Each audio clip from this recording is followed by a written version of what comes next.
I still remember the day I walked out of the university for the last time. My colleagues looked at me like I was walking into traffic, but I felt electric. Scared, yes, but alive in a way I hadn't felt since grad school. My name is Liana Devroe. I'm 42 years old, and 2 years ago I left a tenured professorship in plant pathology at the University of Wisconsin to join a private startup. Everyone said I was crazy, but they didn't know what I had. Verdant Core looked like a dream on paper. Glossy brochures, glassy offices in Palo Alto, a charismatic founder named Dean Marsden, who could sell air to a drowning man. I met him once at a biotech summit.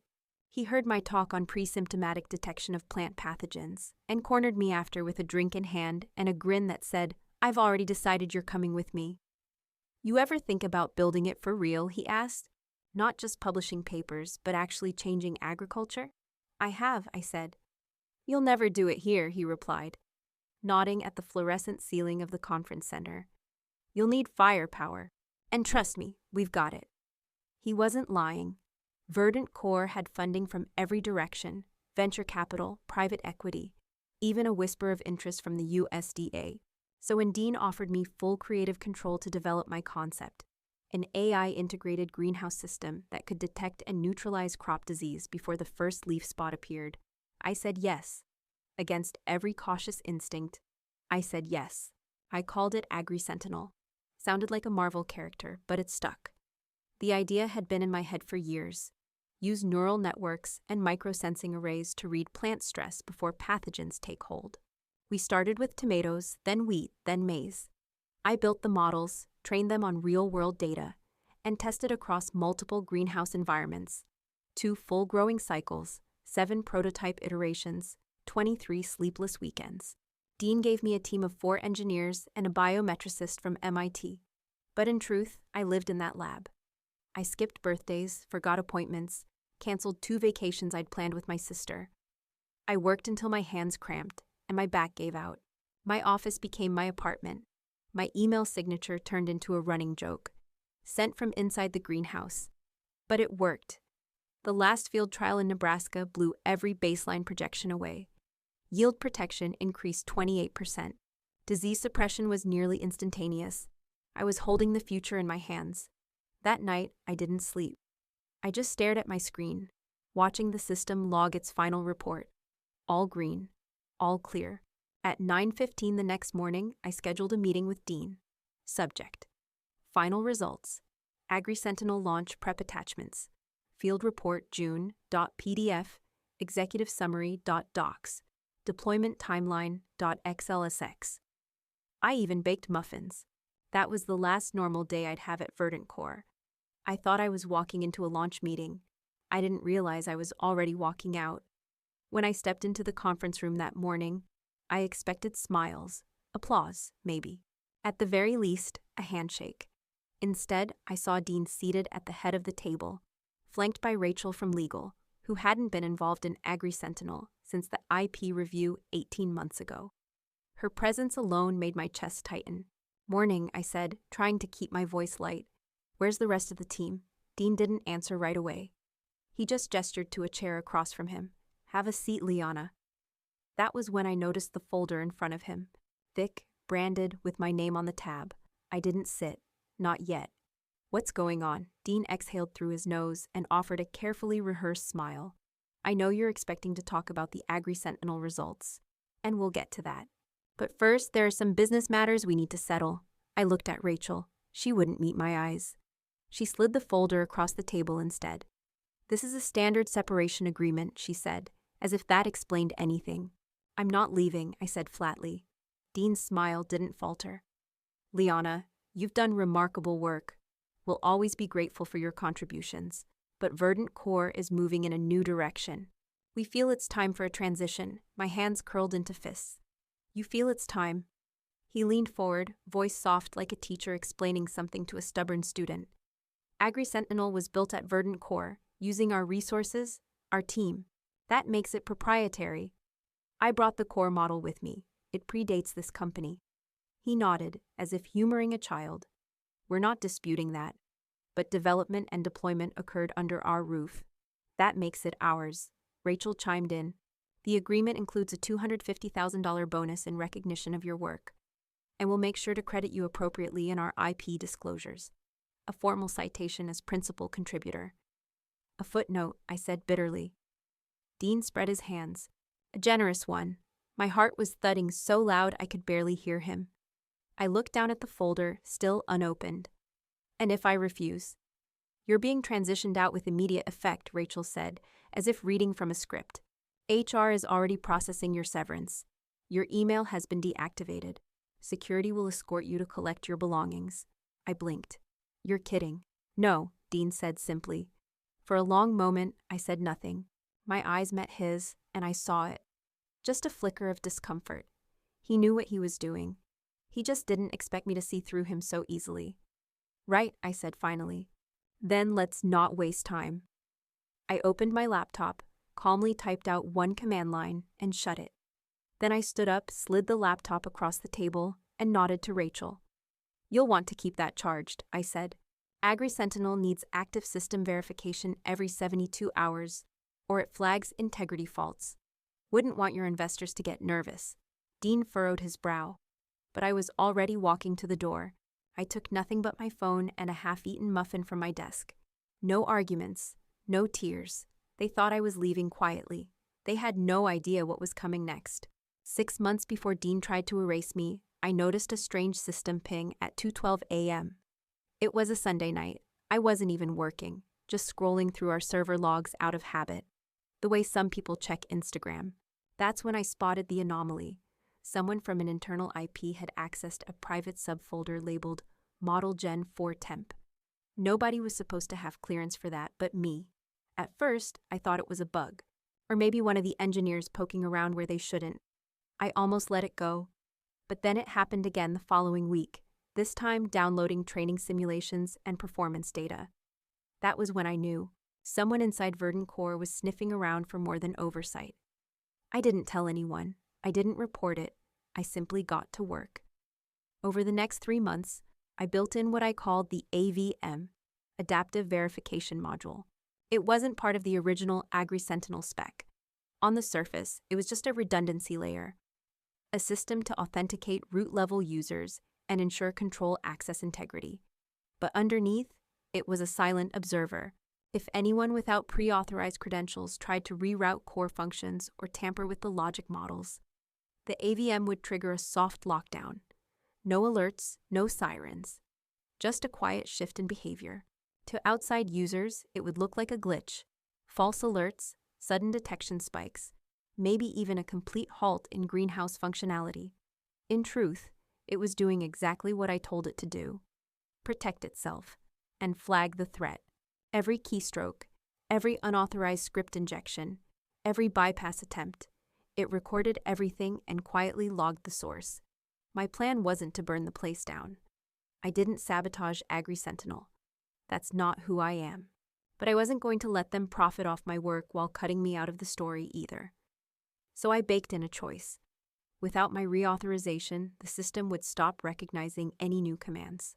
Not permanently. Just until I decided it was safe again. That night, after Dean handed me my walking papers, I went home, changed into sweatpants, and ordered Thai food.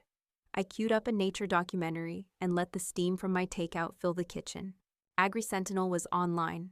Verdant Core didn't know it yet, but the clock had already started ticking. At 2:37 a.m., my phone buzzed. Unknown number. Please call me. It's urgent. 2 minutes later, Dean needs you at HQ. Something's wrong with AgriSentinel. I set down my tea, barely lukewarm now, and stared at the messages. I didn't respond right away. I didn't need to. I already knew what had happened. They had tried to go live without me. When I arrived at Verdant Core's headquarters, the front lobby was lit up like it was noon. Security waved me in without a word. Apparently, I was still in the system. Interesting. Dean's assistant met me at the elevator. She looked like she hadn't slept. Her hair pulled into a frizzed bun, cheeks blotchy. He's in the test center, she said. They don't know what's happening.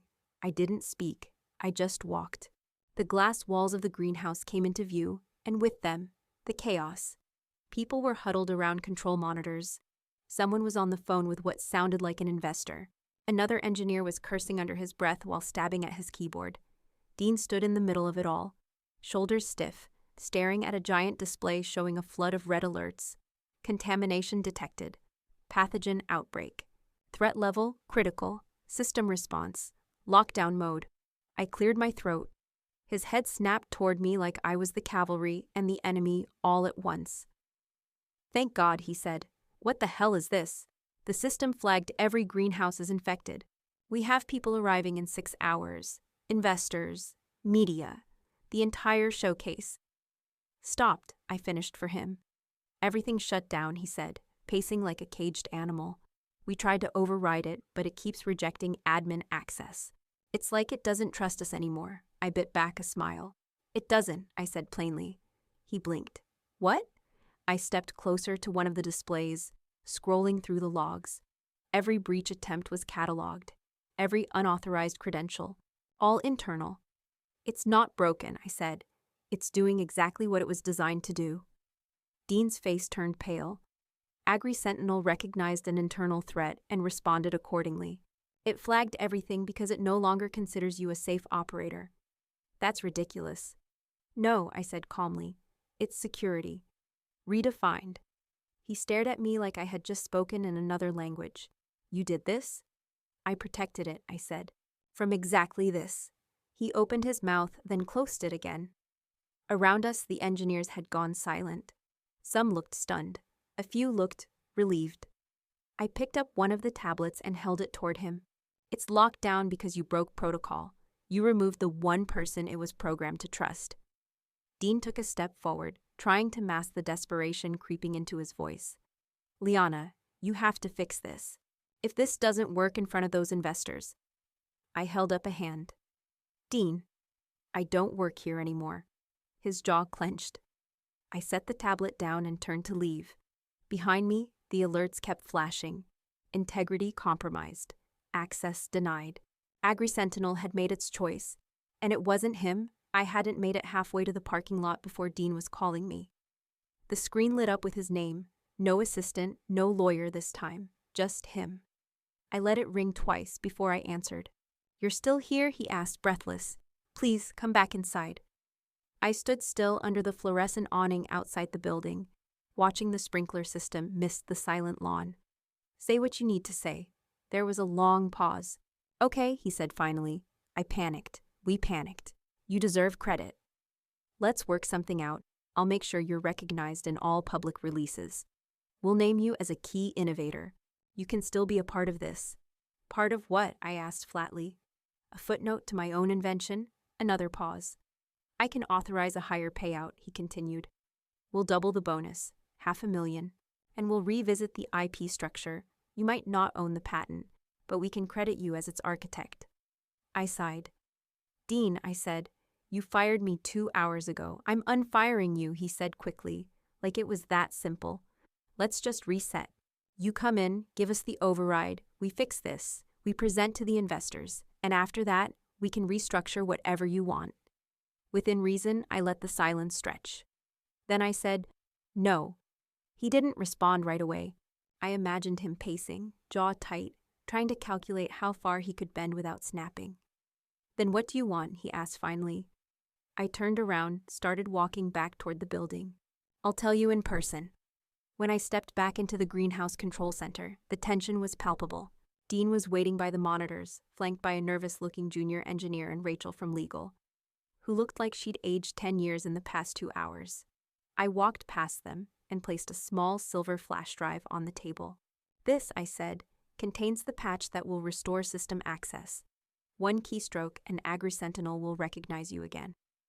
Dean reached for it, but I slid it just out of reach. "Not yet," I said. "Let's go over the terms." He blinked. "Terms?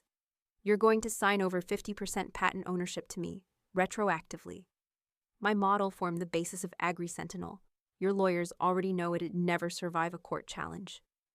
50, he scoffed. "That's non-negotiable," I continued. "You'll also issue a public statement recognizing me as the system's original architect and co-inventor. Effective immediately. I'll hold the title of Chief Ethical Officer and retain executive-level decision rights on all Agri-Sentinel deployments." Dean opened his mouth. I didn't let him speak. And finally, I said, I want $8 million. Half in equity, half in cash. Are you serious? Deadly. You're blackmailing me, he snapped. No, I said. I'm protecting the thing I built from the people who thought they could steal it. He looked at Rachel. She gave him a slow, almost imperceptible nod. He ran a hand through his hair. If I agree, he asked, do I get the patch? I smiled. Of course. I slid the flash drive across the table. He stared at it like it might explode. And if I say no? I reached into my bag and pulled out a sealed envelope. Then AgriSentinel stays offline, and the internal logs documenting every unauthorized access attempt, including timestamps, usernames, and system overrides, get forwarded to our investors, your board, and a few regulatory agencies who'd love to hear how Verdant Core handles intellectual property. Dean stared at the envelope. Rachel whispered something in his ear. He swallowed hard.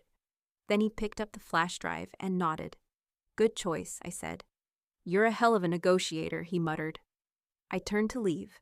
Next time, don't try to cut the inventor out of her own creation. Behind me, the screen lit up green. System restored. Threat neutralized. The next morning, I walked into Verdant Core's headquarters, not as an employee, but as a co-founder. No security escort. No badge glitch. Just a quiet nod from the front desk, and a clipboard with my new title printed in glossy black ink.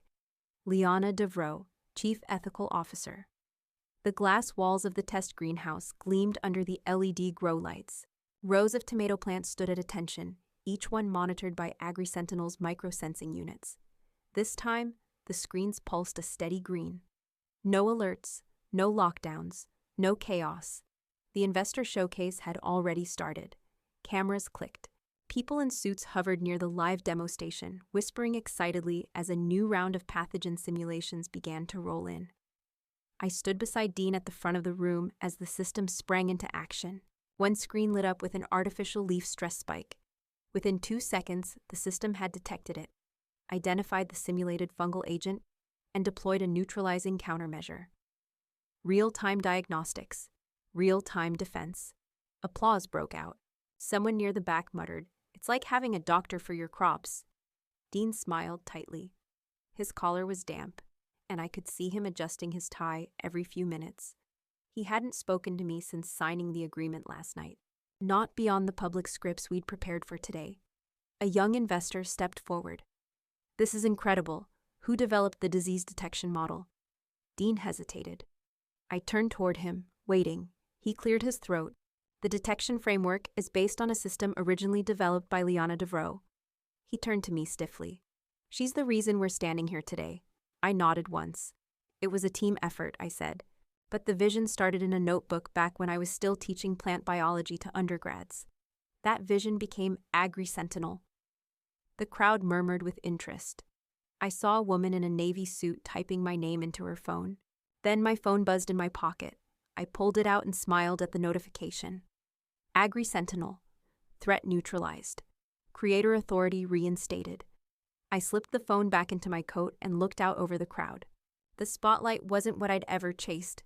I'd never needed the applause. But it was different this time, because I hadn't been handed this moment. I had taken it back. Dean turned toward the next group of investors, already shifting gears into pitch mode. I let him talk. Let him play CEO, but everyone in the room knew whose system they were watching work. And this time, there'd be no rewriting history. 3 months later, AgriSentinel made international headlines. A fungal outbreak had begun to spread across a soybean distribution hub in northern Argentina. By the time it was detected through traditional means, it had already reached 3 processing centers. But at a smaller facility nearby, one of the first to adopt AgriSentinel, the system caught it early, before the spores broke the surface. Before a single leaf showed damage, containment protocols were triggered automatically. The infected nodes were isolated and neutralized. What could have been a multi-million-dollar disaster was reduced to a single, quarantined plot. The government called it a miracle. Farmers called it black magic. The ag sector knew what it really was: precision, prediction, prevention. The calls didn't stop. Requests came from the EU, Kenya, Indonesia. even a research group in Alberta asking if we'd consider open sourcing the code. I said no to that. But I did something else. I created the Agri-Sentinel Transparency Protocol. Every deployment required a registered ethical compliance officer. Every update had to log human oversight changes. No backdoor usage. No silent reprogramming. And every greenhouse outfitted with Agri-Sentinel now had an alert button, one that notified me directly if internal tampering was detected. It was radical, Dean said. Heavy-handed, one of our board members called it. But I held my ground. If my name was going to be on this system, then it wouldn't just protect crops. It would protect itself and everyone who relied on it. Dean and I still worked together, but we weren't friends. Our conversations were short, professional, transactional. He handled funding rounds. I handled innovation, policy, and oversight. That was the deal. He kept his title. I kept my power. One afternoon, we both flew to Geneva for a global agriculture summit. I was scheduled to speak on a panel about AI integration in sustainable farming. Dean sat 3 rows back, flanked by investors. After the session, a young researcher stopped me in the hallway. She looked about 25, clutching a folder and notebook like she was afraid someone might take them away. "Dr. Devroe," she said breathlessly, "can I ask, how did you build something like Agri-Sentinel? Like really build it? Was it about the tech or the timing or—" I smiled. She reminded me of me once, scrappy, bright, looking for permission to dream big. "It's not just about the science," I told her. "It's about the vision. You have to protect it, especially from the people closest to it." She nodded, scribbling furiously, as if that one line might unlock something she hadn't known how to say. And maybe it would. That night, back in my hotel room, I checked the system dashboard before bed. 47 deployments active, all green. No anomalies, no alerts, just one message at the bottom of the screen. Creator status, active. Integrity, secure. I powered down my laptop and pulled the curtain open to let in the city lights. Agri-Sentinel didn't just save crops now. It stood for something bigger. A line in the soil that no one would cross again. Not without me knowing. Not ever again.